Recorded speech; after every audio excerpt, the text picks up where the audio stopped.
chapters. Okay, that's what we saw from Psalm 3 to 7. Today, we're going to do Psalm 8 and 19, which are called hymns of praise. Okay, so you might ask, what is hymn of praise? Hymns of praise is something where you're recognizing God's goodness, or you're recognizing God's creation. You're looking at God's creation, also encouraging other people to praise God.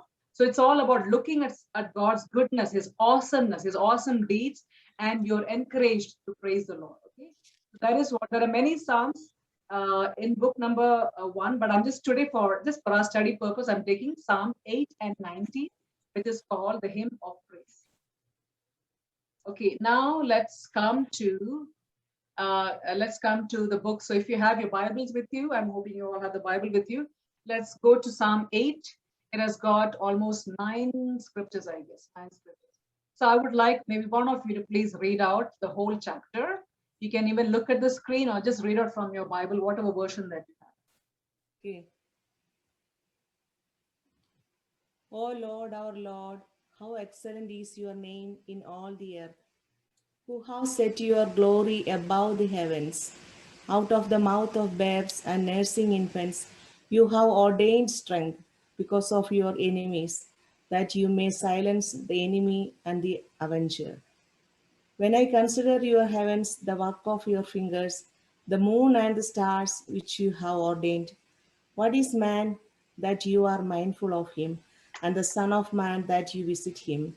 For you have made him a little lower than the angels, and you have crowned him with glory and honor. You have made him to have dominion over the works of your hands. You have put all things under his feet, all sheep and oxen, even the beasts of the field, the birds of the air, and the fish of the sea that pass through the paths of the seas. O Lord, our Lord, how excellent is your name in all the earth. Amen. Amen. So this is again, as I told you, it's a hymn of praise where the psalmist or the writer, the author of the psalm is David, and he is recognizing God's creation. He's looking at God's creation and is praising God. He's in awe. He's actually like a jaw dropping. He's actually in awe of what the of just looking at the magnificence of God's creation. So let's as you look at the heading, it says to the choir master according to the Gittit, a Psalm of David. Now you might ask, Jerin, what is Gittit? So Gittit is like a kind of it's a musical term that used to be used in those days. Gittit also means a wine press. Okay, and it was these kind of songs. So whenever you see Gittit on the heading of any psalm, that means that psalm is supposed to be sung with a melody, with an upbeat melody or upbeat music. So there are many psalms that you would see on the top. According to Gittit, that means that particular psalm has to be sung in an upbeat melody. So this is a psalm of David, as we all know. And then coming to verse 1, it says, "O Lord, our Lord, how majestic is your name in all the earth." Now, I just want to focus on the first line. Now, some of your Bibles, you might notice the first Lord is different from the second Lord. The first Lord has in capital, like capital L, capital O, capital R, and capital D. And the second Lord you might see is capital L with small letters ORD. So that is because there's a difference in these two names. Okay, the English translation has both as Lord, but in Hebrew translation, these two words are different. So the first Lord is called Yahweh. Yahweh is God's personal name. That is God's formal or official, or it's a covenantal name of God. Now we know when the story of Moses, when Moses goes to God and he asked God, Lord, if Pharaoh asks me, who sent you, what will I tell him? And God tells Moses, tell Pharaoh that I am, right? That means I was, I am, and I will be. So that covers the entire nature of God. So that is the official name of God. And the Jewish people, where, up to this day, they don't take the name of Yahweh because it's very, very reverential. It's the official name for God. So they don't even take that with their mouth. They would use other names. So, as I said, this particular Lord, it says, "Oh Lord," that means it is the official covenantal name of God. Now, when you come to the second Lord, that is capital L and small letters O-R-D, this is the name Adonai in Hebrew. Adonai means something that describes, or is a title, God's title of his name. That is, it would mean like he's the owner, or he's the manager, or he's the one who is, like a husband in charge, or owner, or some. That's the exact meaning of that particular word Adonai. So, oh Lord, Yahweh, our Lord, Adonai. That means he's carrying a description with that name. Okay. And then it says, "How majestic is your name in all the earth." The word majestic in Hebrew is called adir. That means it's the highest form of, like, something like the majesty of Queen Elizabeth cannot compare with this majesty. Okay. So it's much higher than that. So it's like it's a regal, it's a royal term used. Okay. Majestic is something very, very, we can't even comprehend with our minds. So it says, "How majestic is your name in all the earth." Exodus 13:11, it says, "Who is like you, O Lord, among the gods? Who is like you? Majestic in holiness, awesome in glorious deeds, doing wonders." Psalm 96:6 says, "Splendor and majesty are before him. Strength and beauty are in his sanctuary." So, ladies, we need to know that we serve a God who is majestic in nature, and we are his children, we are his daughters. That means, you can imagine, you don't have to put down yourself. You're called the princesses, or you prince and princesses of God. So we hold that title, we hold that um, position in God's kingdom. So, how majestic is your name in all the earth? Now, let me separate those particular terms. The word name, okay, the word name, it's not just the name of a person. That particular name carries all, it's a package. The name of God is like a package, it carries all authority, everything. So, for example, somebody says, "I come to you in the name of Caesar." That means Caesar is not just a name, he's representing that person. There is a certain authority when he says, "I come in the name of Caesar." There is a certain, authority that he carries. So, how majestic is your name? That name is not like any other name of the other gods. That name is very, very, very high. It's highly reverential. And it says, "In all the earth." That means his majesty covers the entire earth, the entire universe. It covers the entire creation. God has not just made a puny earth and places there, but his majesty is over all the earth. "You have set your glory above the heavens." We need to know. See, with our naked eyes, we can see only the skies. We can see just the moon, the sun, and maybe a little bit of those stars with our perspective. But the word says he has set his glory above the heavens, much beyond our understanding, right? And then when we come to verse 2, it says, "Out of the mouth of babies and infants, you have established strength because of your foes, to still the enemy and the avenger."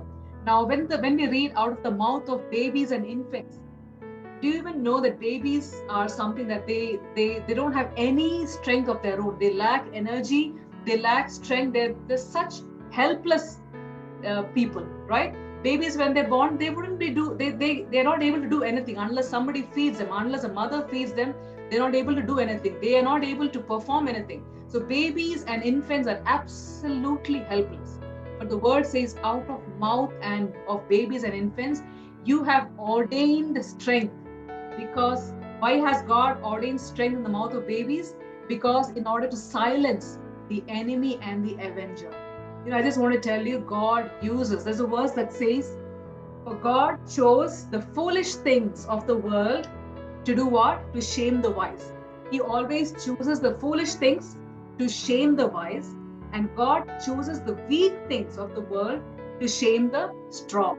That's in 1 Corinthians 1:27. So that is always God's strategy. God does not fight the strong with the strong. Like, for example, to fight the enemy, God could have easily prepared a strong army or an artillery, but God does not use an army to defeat to defeat the enemy. But God's strategy is always to choose babies, infants, weak people. We have take it in a sense where God always uses the weakest people. So if today, if you are feeling weak in your body, if you feel that you are absolutely weak and you are not able to do anything of your own, you are the right candidate for God. God uses the weak to confound the wise, to confound the strong, and God uses the most foolish of this world to confound the wise. That is God's strategy. Okay. Now let us come to okay. Even when you look at that particular scripture, now I was looking at even the birth of a baby is such a wonder. It's such a miracle from God. You have, as mothers, when the baby is conceived in your body, and when the baby is about to come out, what all hormones need to kick in, right? The right amount of hormones need to kick in. The baby would send signal to the mother's brain. The hormones sends a signal to the mother's brain. That means the growth is complete. It's time for me to come out. So this is all the wonder working hands of God. God has done this. It is not, you can't even comprehend just the small example of God's work. Even through the birth of the baby, you can see how meticulously we are made, how wonderfully we are made. The mother's body would react, and then the hormone would kick in, and then it prepares for the baby to come out of the body. That's how. So even the birth of the baby is, I believe, it's absolutely a wonder working thing of what God has done. Now, when you come to verse 3, it says, "When I look at your heavens, the work of your fingers, the moon and the stars which you have set in place." David is feeling such frailty. He's feeling the frailty of humankind. He's saying, "What is man that you are mindful of him? What am I, Lord? When I look at your creation, what am I?" There's a big difference between what you are, and what I am. What is man that you are mindful of him, and the Son of Man that you care for him? Now let's go word by word. So verse 3, "When I look at your heavens, the work of your fingers." Now we need to understand the creation, the world that God has made is absolutely mind-blowing, church. Absolutely mind-blowing. Sometimes I feel when you feel weak in your spirit, when you feel down, just take your car and just go out for a walk, or just go out for a drive. Just admire what God has created. You will literally feel the greatness of God. Your perspective will begin to change. If the God has done such a big thing, He's able to do in my life also. So just to give just a small example of what, God, you can look at your own bodies. When the work of God's hands in your own bodies, I just would like to read this passage. It says, "The human brain has 10 billion nerve cells, not millions, 10 billion nerve cells, interacting in coordination to allow us to function as we do. Your eyes have about how many? 100 million receptor cells in each retina, which also contains 4 other layers of the cells. Your system makes billions of calculations every second." So while you're seated here, while you're in the Zoom meeting, there is millions of calculations happening within your brain and your nervous system. Millions of things happening between that. And your skin, you need to know your skin has more than 2 million tiny sweat glands, okay, to regulate your temperature, to constantly regulate your temperature. Otherwise, you're gone. Every second, these glands have to keep regulating your temperature. And then you need to know your heart beats an average of 75 times per minute. That means 40 million times per year, or almost 2.5 billion times in 70 years. You need to know that your heart pumps around 3,000 gallons of blood per day. Can you imagine that? 3,000 gallons of blood per day. And your digestive system contains about 35 million glands that secrete juices to digest your food. So these are all in millions and billions. Your tiny body, what we have right now, our body has these millions of things functioning in our body. Are we controlling anything? Absolutely not. It's all under God's control. God has made us, and it's all regulated by our heavenly creator. So just looking at your tiny body, we can understand how majestic is our God. And just, when you look at the atmosphere, even in the air, when you look, the correct amount of oxygen level is there, correct amount of nitrogen, those kind of things. Every part of the atmosphere is in correct level. If one level kind of disrupts, the whole earth is gone. Who has done that? Is something like, have the scientists done that? No, absolutely not. It is God, our creator, who's a majestic God. He's the one who is regulating the earth. He's the one who is regulating the universe, the entire universe. Okay. So let me give a quick example of where even the work, where it says, when I look at your heavens, the work of your fingers. Okay. So maybe I'm thinking David as a shepherd boy, he would have got enough time to go to take care of his sheep. And maybe he was lying down on the hillside and maybe he was gazing on the skies. And that's how this idea or this thought would have come into his mind. Okay. And, I just came across this beautiful analogy. It says, again, to understand God's creation, it says, if a distance between the sun and the earth is 93 million miles, and it was represented by one thickness of one sheet of paper. For example, you pretend that this one sheet of paper is 93 million miles, and this represents the distance between sun and the earth. Okay, then you would need a stack of 71 feet high to represent the distance between earth and the nearest star. Can you even imagine? For example, I'm hoping you're following me. Just pretend this sheet of paper is 93 million miles. Okay, 93 million miles. And this represents distance between sun and the earth.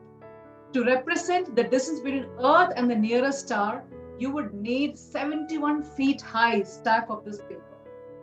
It's mind-blowing. You can't even understand with your mind.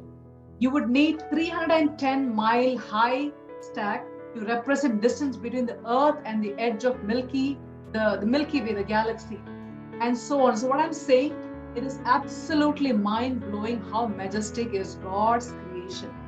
And also when it talks about the finger of God, when I look at the verses, when I look at your fingers, so the finger of God mentioned throughout the Bible, where you see in Isaiah 64:8, it says, but now, O Lord, you are a father.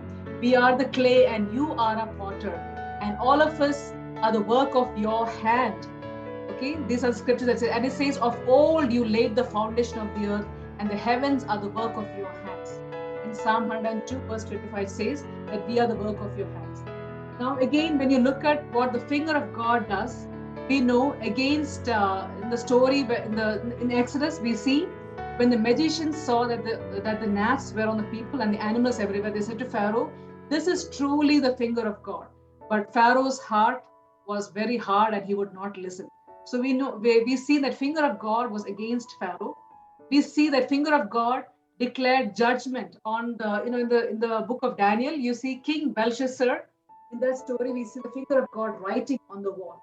So that also shows judgment. Finger of God also writes ordinances. You know that God gave Moses the tablets of stones. It says, the Lord gave me 2 tablets of stones written by the finger of God. And then we see that finger of God also demonstrates God's mercy. You know the story where the woman was caught in adultery, and then Jesus literally bent down and he wrote with his finger on the ground. Okay, so that means God was demonstrating his mercy through his finger. We also know that the finger of God declares God's kingdom. It says in Luke 11:18-20, it says, but if it is by the finger of God that I cast out the demons, then the kingdom of God has come upon you. So we know the finger of God creates us. Finger of God has judgment against the wicked. Finger of God shows mercy. Okay, this is all what the hand of God or the finger of God does in our life. Okay, now again coming back to this verse, when I look at your heavens, the work of your fingers, the moon and the stars which you have set in place. And then David is looking at the frailty of man. It says, what is man? What is man that you are mindful of him? And the son of man that you care for him. Okay. And then coming to the verse 5, it says, yet you have made him a little lower than the heavenly beings and crowned him with glory and honor. Okay. And it says, you have given him dominion over the works of your hands. You have put all things under his feet. So here it's talking about mankind, about us. When it says, yet you have made him a little lower, that means talking about us. Okay. Now we need to understand that we were created in God's image. At creation, God created all of us in God's own image. Now you would ask, Jaren, what do you mean by God's image? Like, we were not meant to be gods, but God created us in his image. That means we had the will, we had the emotion, we had the mind, all that God had. God created us in him, in his image. But because of sin, what happened? We lost. The image of God was kind of partially lost. So we need to understand that we still carry the image of God in us. It is not completely lost. We still carry the image of God. Okay. And then what happens through salvation, because Christ died for us, because of Christ's death, through Christ, we have the image of God restored to us. So when you accepted God as your personal savior, right? So God gave you a new heart. The old has passed away. You're made into a brand new creation. That means you're no longer in your old self, but God has given you a new creation. And then we need to understand that the image of God is actually a continual process. Every day you're being renewed. Every single day we have been renewed so that we can have the image of God, so that we can look like him. And when Christ comes, when we see him face to face, we become like our Father, right? So you need to know that man, when he was created, he had complete dominion over the entire being, over the entire creation. God gave him in the story of in Genesis, we know that God told Adam and Eve, that I'm giving you complete dominion over animals and all the beasts of the earth. So man had complete dominion. But you know what? Because of sin, because of disobedience, man kind of lost that privilege. And when Christ died for us, right now, so you might ask, what's the dominion that we have right now? See, it says, you have given him dominion over the works of your hands. You have put all things under his feet. So we do not have the exact privilege that was given to us at the time of creation. We have lost dominion because of sin. But right now, God has given, through Christ, we have dominion over the spiritual world, over all the darkness, over the spirits, over the spirits of darkness. God has given us dominion. Now we need to know in future what happens when Christ, we will be able to reign with Christ. And that's the moment when God will put everything under his feet, and we will be reigning with him. God will restore the dominion back to us in future, during the millennial reign. So we need to understand this. So again coming, yet you have made him a little lower than the heavenly beings and crowned him with glory and honor. So the word little lower than heavenly beings, that means angels. God has made us a little. Can you appreciate what God has done? He has made us a little lower than the angels, a little lower, right? So we are so privileged. And then it says, he has crowned us with glory and honor. You have given him dominion over the works of your hands, and put all things under his feet, all sheep and oxen, and also the beasts of the field, the birds of the heavens, and the fish of the sea, and whatever passes along the paths of the sea. And then this chapter ends with saying, "Oh Lord, our Lord, how majestic is your name." So, ladies, I just want to understand. I want us to understand from this chapter that we have been such puny, tiny creatures. Sometimes we truly belittle ourselves. We think, Lord, I don't have any worth. I don't have any my image. There is absolutely nothing that I can boast of. But ladies, I want to tell you that this God, this majestic God who has created you, you are truly worth in God's sight. He has made you just a little lower than the angels. We have such a privilege. He has crowned you with glory and honor today. Can you see that with your spiritual eyes? He has crowned you with glory and honor. And he has given you dominion. That means he has given you authority over every spiritual darkness. God has given you dominion. And no other beings can boast of that. Angels cannot boast of that. Angels can never say that God has given them dominion. No, God has not given to any other person. God has given, He has chosen you and me to have dominion. Isn't that a great privilege? So today, I think that's a takeaway from this particular chapter, that God has created us, that we are created in God's image, right? And God restored that in Christ, and God has crowned us with glory and majesty. Now, coming to Psalm 19, as I said, Psalm 19 flows so well with this particular chapter. Psalm 8 and Psalm 19 is about creation of God, and then the psalmist is praising God through that. Now, let's come to Psalm 19.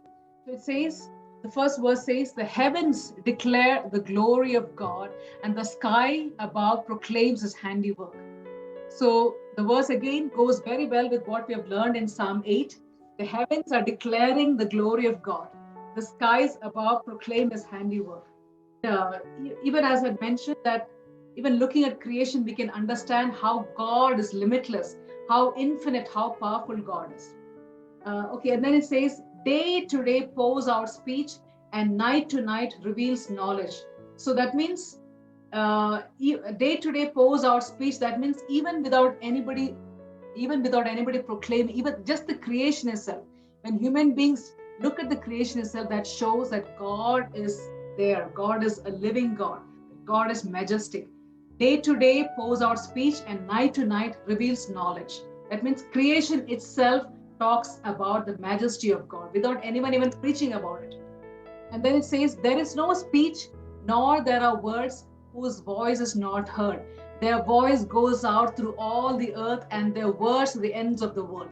That means the creation, as I said, doesn't need anyone else to even proclaim. Just the sun, the moon, the stars, just looking at that, we would know that God is above everything. God is a majestic God.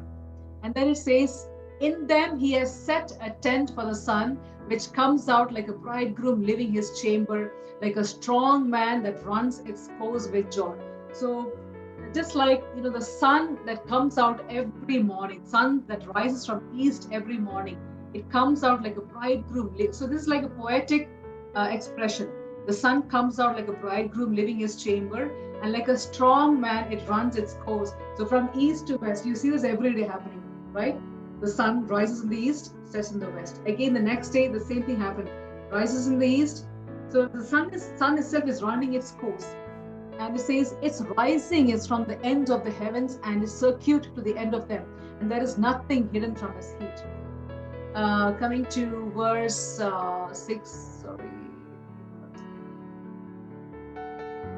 7, it says, the law of the Lord is perfect, reviving the soul. The testimony of the Lord is sure, making wise the simple. So here from 7 to 10, you would see that David is talking about the word of God, the law of the Lord, the precepts of the Lord.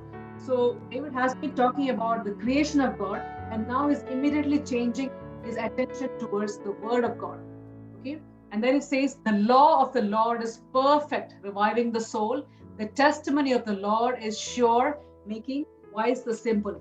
That means the law of the Lord is perfect. It doesn't need any other work. It's perfect in its nature. It revives. It restores your soul.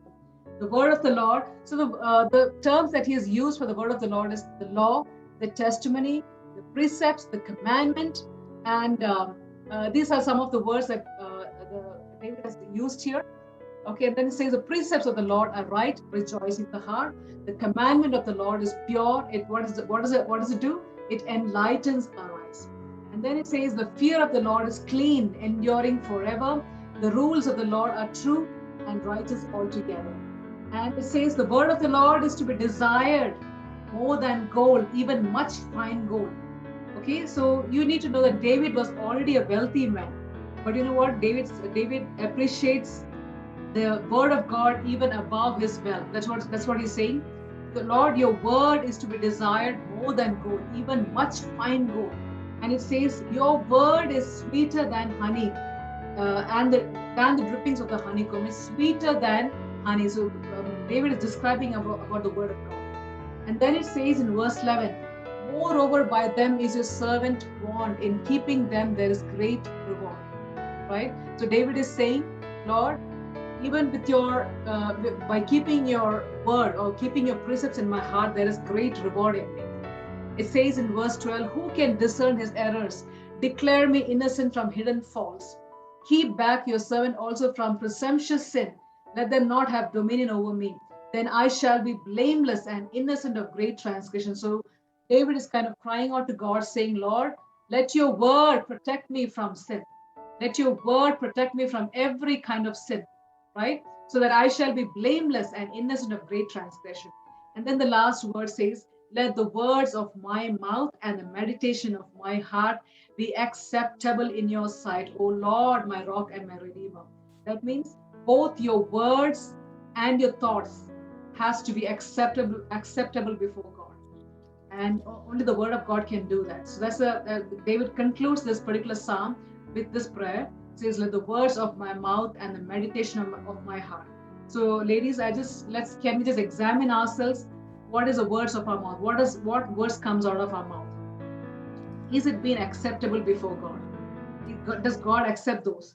And what is the meditation of our heart? What do we ponder upon? What are we meditating upon? Is that acceptable before God?